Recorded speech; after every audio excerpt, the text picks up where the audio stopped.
I think a part of the emotional hindrance for me was wondering whether it was okay for me to be as lean and as strong as I really wanted to be.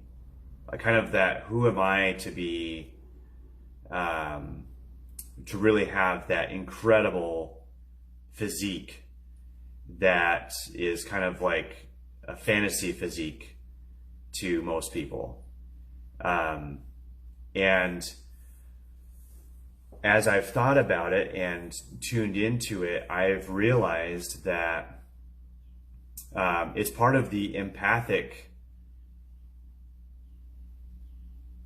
aspect of my personality for me to just be really sensitive to the opinions and struggles and beliefs of others. Just because I am so empathic, and it's like I can feel what other people are feeling. I feel their beliefs. I feel their thoughts about things and about their own body and what they believe is possible and all of that. And I have always been someone with really high expectations and really high goals and lofty dreams and all of that. And I really want to be amazing and excellent in everything that I do. And it's not,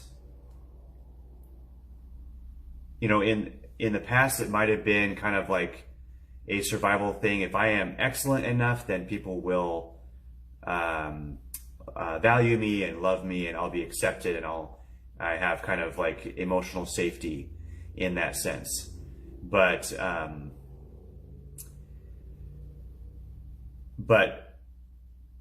I've also had, a million different ego deaths along the way. And so now I'm just kind of settling into realizing, no, I just love precision and excellence.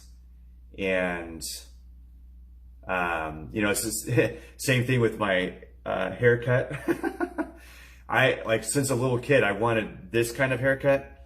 And I know that a lot of women don't like that kind of haircut, but I don't know what it is. I just have always wanted to be neat and trim and have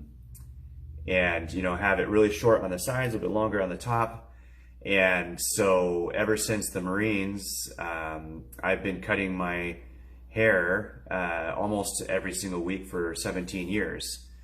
And if I let it go much longer than a week, I start getting depressed. I start feeling really sloppy and all this stuff. And I don't know why it's like such a thing, but I just feel that in my being, that this is who I want to be. This is who I am. And I don't want it to be I don't want it to be crazy for people to be lean and strong and powerful and fit and healthy. I don't want that to be the weird thing. I want that to be normal for everyone. That's why I've resisted the idea of trying to do super extensive or crazy workouts. I will never do more than an hour a day. And even though most people are not working out 7 days a week, I know that I can maintain and probably even improve my strength just working out 3 days a week. And so I want to kind of be that example for people where I can be and look amazing without sacrificing everything else in my life to just be healthy and to be fit and strong and powerful and lean. And so I think there was a lot of resistance to it because I was questioning, is it okay for me to want these things when most people just think, oh, you've got to be crazy and obsessed and arrogant and egotistical to even think about wanting those things. And for a lot of people, they just don't believe that that is in the realm of possibility for normal people. And so then there's like, any of you that are in the group with Amanda Flaker, you know that she's talks about the empathic belief, the shadow contract, the kind of the unspoken contract that we have with the world, that we must suffer until no one else is suffering. And that's just not how life works. We can only be responsible for ourselves. We can't actually take away suffering from other people. They have to choose it for themselves.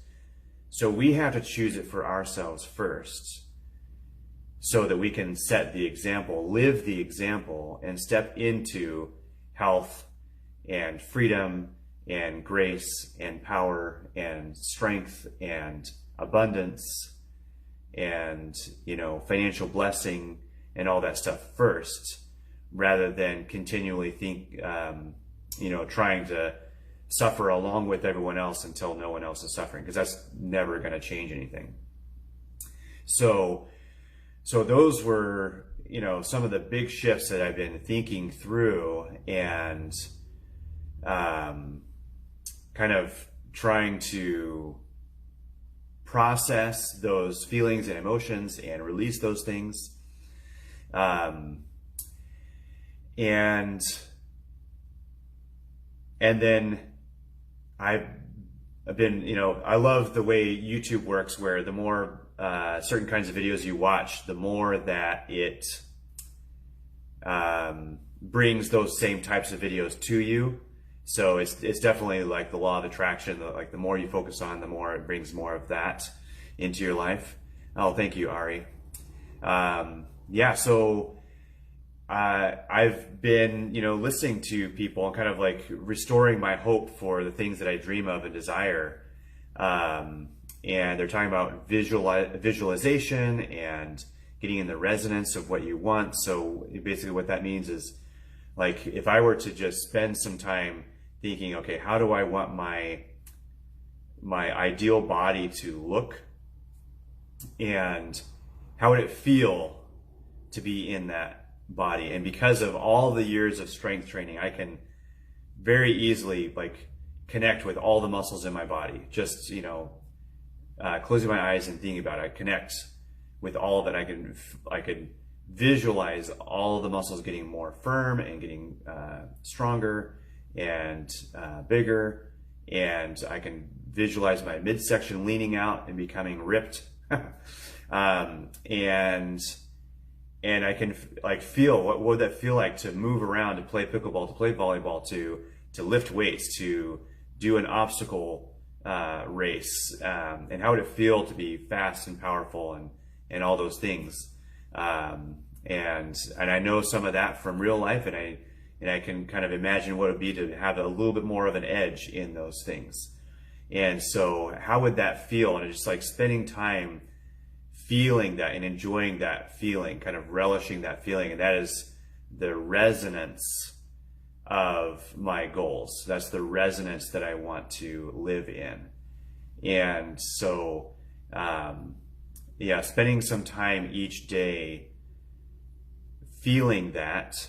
And so for some of you, you know, a visualization exercise might be, you know, how would it feel to be at Disneyland with the grandkids and moving around all day and standing in lines and picking kids up and holding them and you know, all those things, and have that feel fun and exhilarating and have enough strength and energy for that. And what would that feel like? And so then you practice the resonance of that feeling. And so I think, a big piece of this whole process was just, is it okay for me to feel that good, to feel that powerful, to feel that lean, to have something that a lot of people would want to have but don't believe is possible. And I think that's the other thing is that I have tried to live a lot of my life really under the radar, just like just saying, positive things on Facebook and Instagram, which is great. And just be the positive friend and the encouraging guy and all these things, but really not show much of myself and my personal unique goals and dreams, because I am very empathic and I know what other people are feeling. I also feel all their reactions to me. So if I ever stand out at all, it's overwhelming feeling everyone's opinions and thoughts and reactions and emotions about me. And so it's really overwhelming and uncomfortable to be myself and to be myself in ways that stand out from other people, that make myself, more, that draws more attention to myself. Because then, their insecurities might come up, and then I'm feeling all their insecurities, and it's just overwhelming. I was just thinking about this the last couple of days, how for autistic kids, they've got, specialty noise canceling headphones and all that, and so they can just clear out all the overwhelming input and tune back into themselves and kind of focus on what one person is saying, because there's just so much data coming in. And I wish there was some kind of emotional headphones that I could put on and block everyone else's feelings and everyone else's insecurities and all their traumas and all the things, because I feel it so much that it's really, really, really overwhelming for me to just be myself and to be amazing in any way. I don't want to stand out in any way, because it's just so overwhelming, the flood of emotional data that I get.